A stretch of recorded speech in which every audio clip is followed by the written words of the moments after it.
All right, y'all, what's going on? It's Combo Breaker 99 back with another quick post-fight discussion video. All right, y'all, final thoughts on this one, man. Post-fight thoughts.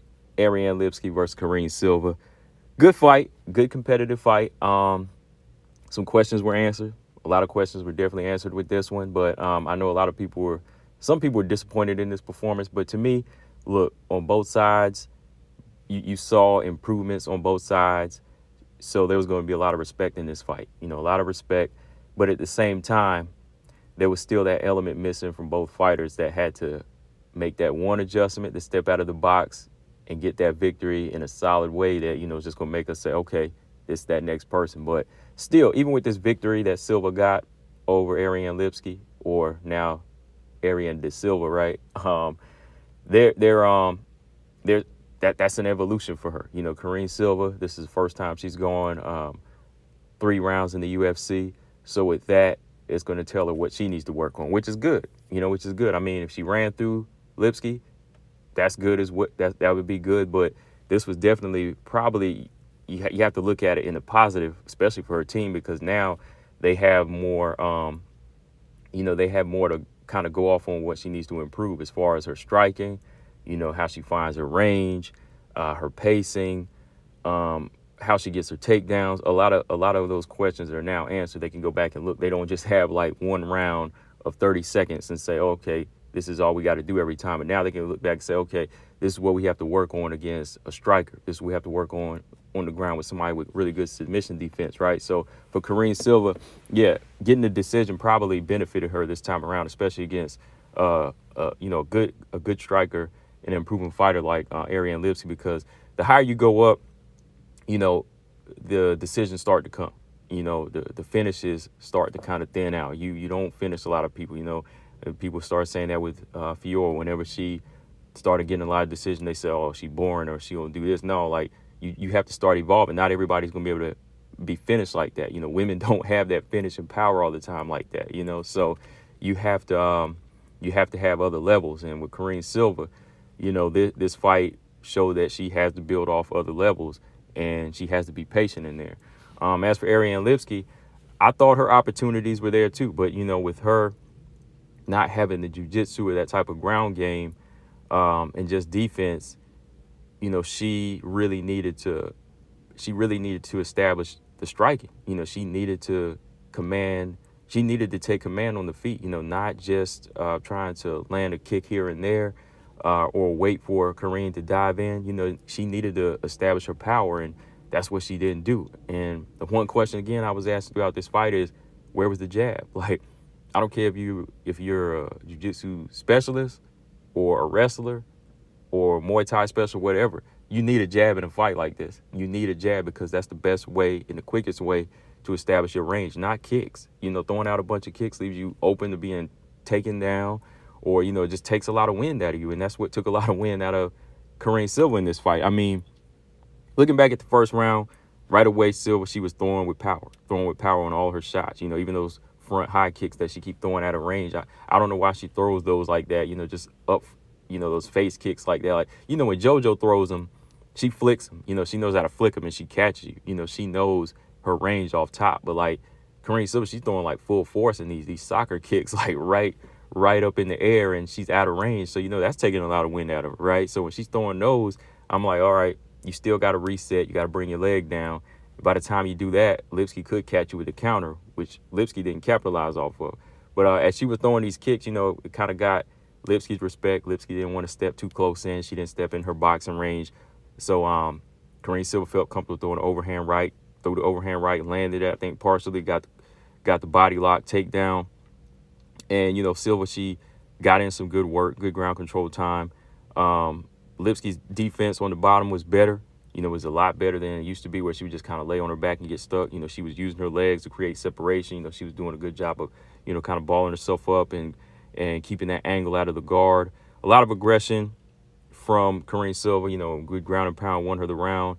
Again, I think that good defense on both parts kind of canceled the danger out, as you can see already in the first round. It kind of canceled both of their dangers out, even the power. Again, second round, still throwing a lot of naked kicks, not finding her range completely with a good long jab. Lipski, her downfall was not countering and capitalizing, being the better striker. She was not sticking that jab. She was throwing some nice right hands to the body. She threw some nice right hands to the body and some nice good kicks. But why she wasn't jabbing, I don't know. And then she threw another naked body kick, and that was another Silva takedown right there. You throw a naked body kick at Silva, she gonna take you down. Silva, she got that head and neck control on Lipski, using a lot of her strength and making her work for it. But Lipski's defense was really what was kind of tiring Silva out. Lipski, well, Silva never really got into a position where she was like fully exhausted, but you could see she was really having to work hard because Lipski was squirmy. She was really squirmish and she was really moving off the bottom. But yeah, another, like I said, those body kicks, Silva, throwing those body kicks out like that, every now and then would get her caught, and Lipski would land those little pity pat shots as she's holding that leg up, but really wasn't that effective. It was still Silva in control even throughout the second round. But she was able to take it back to the ground and get the third takedown by the second round. So yeah, you can see the fighter that had the better grappling base was going to win this fight, or going to take control.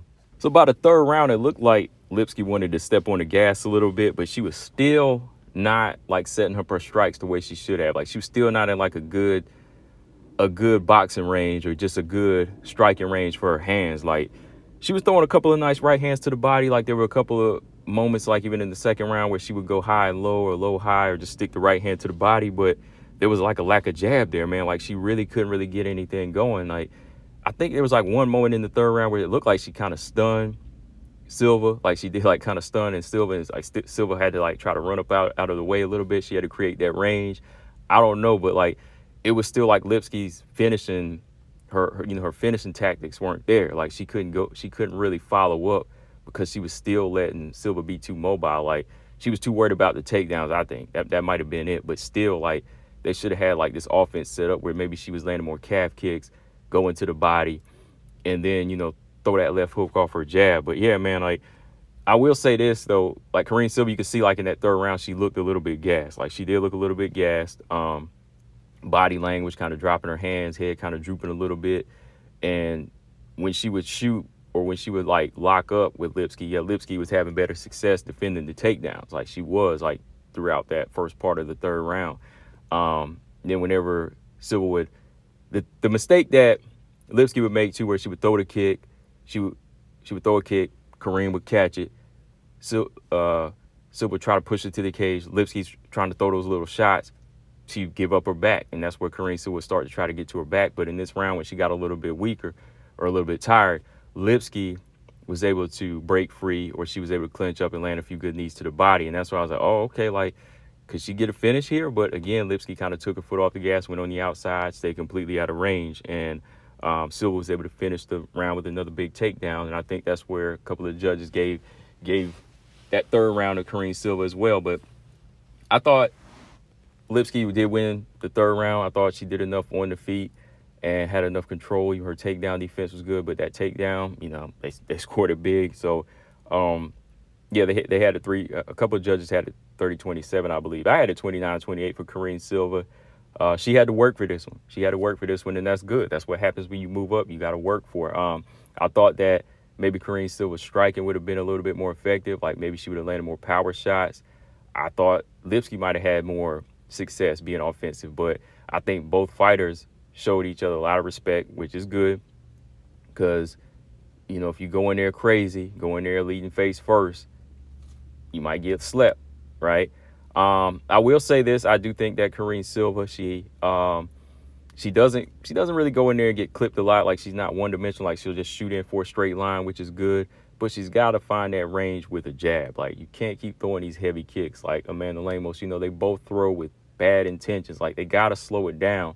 They got to pepper and shoot, pepper with those little shots and then shoot. Don't be throwing big shots. That's why she was getting tired too, I think. Those kicks are heavy, throwing high kicks up to the head every single round. That's going to wear you down. And then you're trying to wrestle somebody and put a lot of top pressure on them. That's going to wear you down. So, she's got to learn her pacing, or she could get finished when she fights the bigger fighters like Benone, or, even, Valentina, or coming across a Macy Barber. Those fighters could finish you on the feet. So she has to be a little bit more wary of that. But yeah, the lack of hands and all these kicks is what really took away from the chances of, Lipski getting a KO and Karine Silva setting up a submission from here. But it's a learning experience. They're both 12 and 13 right now. This is what they needed. From here, it's definitely not a bad look on Lipski. I think she's still improving as a fighter. Let her get some more work in, maybe against another unranked fighter, another lower ranked top 10, 15 fighter. But yeah, off of this, Karine, she can call out somebody from 7, 8, 9, maybe a Caitlin Chikagan fight that'll work out for her. Maybe they can reschedule that Lauren Murphy fight. I don't know. Maybe she calls out Macy Barber, Rose. Who knows, right? Amanda Ebas. But any of those fights right now are good for her. Not the top 5, though. Stay away from those fights, as of right now. Get in maybe another fight or two just to, really craft her style. But, yeah, good fight, though. Good competitive fight. What do y'all think, guys? Combo Breaker 99. I'm out. Subscribe. Peace.